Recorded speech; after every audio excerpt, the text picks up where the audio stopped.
বাপ মদাহিছা মনিব মই কৈছো যোৱাটো ধুনীয়া মিলিছে কি হল কি কৈছ তই মহাদেৱে চলাইছে পাৰ্বতী বহিছে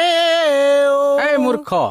মহাদেৱে কেতিয়া স্কুটিত পাৰ্বতীক লৈ ফুৰা দেখছা তই মই তেতিয়া মহাদেৱৰ কথা নকৈছো মই এতিয়া মহাদেৱৰ কথা কৈছো এই মূৰ্খ ফাটলামি কৰবা আমাক ৰাখছিলি তই নহয় বোলো দুইটা বুঢ়া বুঢ়ী কলে বা যায় নতুন স্কুটি লৈছো মই মণিপুৰৰ মিটিং আছে বোলে থৈ আহিম মই অৱশ্যে এই পগলাটোৰ কথা শুনি থাকিব নালাগে দেৰি হ'ব আমাৰ বলক যাওঁ বলক বলক চাই দে অৱশ্যে মনিব মই মানে কেকে চাক মানে ইণ্টাৰপেণ্ট খবৰ এটা দিব লাগিছিল মানুহটো বিচাৰি ফুৰিছে ক'তো বিচাৰি নাপাইছো নহয় ক'ত পাম বাৰু তয়ো মানে কামৰ সময়ত বৰ দিগদাৰ কৰ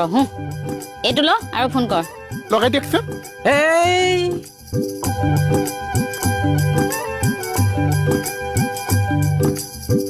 দে দে দে দে দে বেগেতে এই হু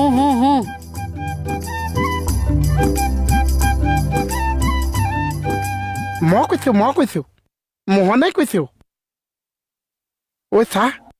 ক'ত আছে বেগেতে হওক চাহ সাংঘাতিক কথা হৈছে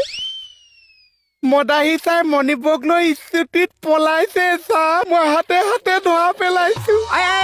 কি কৈছ তই আমাৰ দলংখনো ওচৰত আছে চাহ দোকানখনো ওচৰত বেগেতে আহক মণিপুৰ নহলে নাপাব চাহ স্কুটি আহক চাহ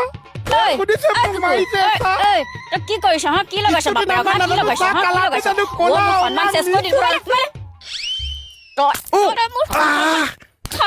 আহিবি একদম মোৰ ঘৰলে বচুৰা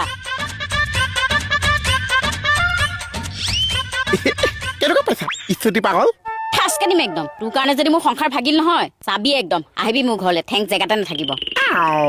এতিয়া যাম